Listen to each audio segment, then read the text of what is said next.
Professor Marandi, thank you very much for joining us here on the program. Did Iran majorly miscalculate? Because even now, President Trump is providing Iran with an off-ramp, telling them to come to the negotiating table. At what point will Iran take that offer? Well, according to your narrative, Iran always miscalculates. It's a regime. I heard the regime 20 times in the last 10 minutes as I was listening. You sound like TASS news agency upgraded during the Soviet Union. And you say the regime is unpopular and is killing its people. When General Soleimani was murdered by the same Trump that you talk about, millions of people came to the streets of this city, Tehran, that I'm in. So how is it that he's so unpopular? This propaganda that you're producing is only justifying aggression. What the Israeli regime did was aggression. What it did was unjustified aggression. And Netanyahu has been saying for over 30 years, some say up to 40 years, he's been saying that Iran's on the verge of creating a nuclear weapon. And thanks to people like you, he gets away with these lies. But people can go online and check how many times he said. Professor Marandi, if you could just focus on, I know your narrative and I know the line you take, and we've spoken a number of times, and I'm sure, but if you could just focus on answering the question, in terms of the nuclear talks, on day 60, as far as we know, Donald Trump had said Iran has 60 days. Israel attacked on the 61st day.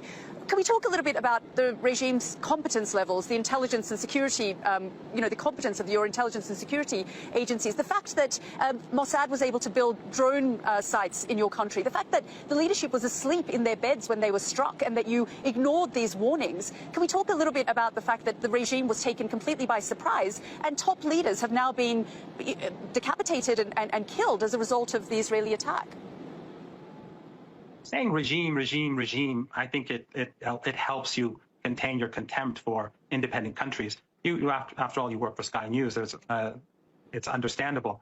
But the regime, how do you know that the Israeli regime had bases inside Iran? You're just repeating their propaganda. Of course, Israel for you is not a regime. Sorry, it's a state. But it's a genocidal state carrying out extermination in Gaza. But that's not really important. But how do you know that they're really important? But how do you know that they have bases inside Iran? So are you denying that the top commanders have been killed? Are you denying that top commanders were killed?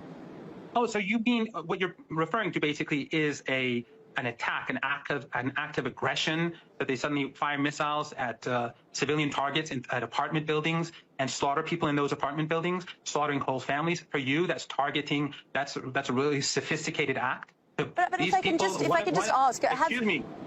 Have military facilities been hit? Have nuclear facilities been hit? One of the buildings that had some of these commanders, one or two of these commanders, was a large apartment building where they killed everyone, 60 people, 20 children. That's not important for people like you, but that's important for people like us. For you, people like you who support ethno-supremacism and the chosen people being able to slaughter and exterminate Palestinians. Professor Marandi, I'm just trying to get the perspective. We're trying to give you airtime so that you can give us the Iranian perspective on this. And we want to know, and I want to understand, Iran's position here. Will you come to the negotiating table now? Donald Trump, after these series of airstrikes and this attack was launched, called on Iran to come back to the negotiating table. As the spokesperson of the regime, or as someone who worked closely with the negotiating team, do you believe they will come to the negotiating table now? Well, your regime should know, and your news agency or your TV channel should know better. We were at the negotiating table. It was Trump that conspired with Netanyahu to attack Iran. This is how you twist the truth. You shouldn't invite me because you're easily exposed. Iran was negotiating.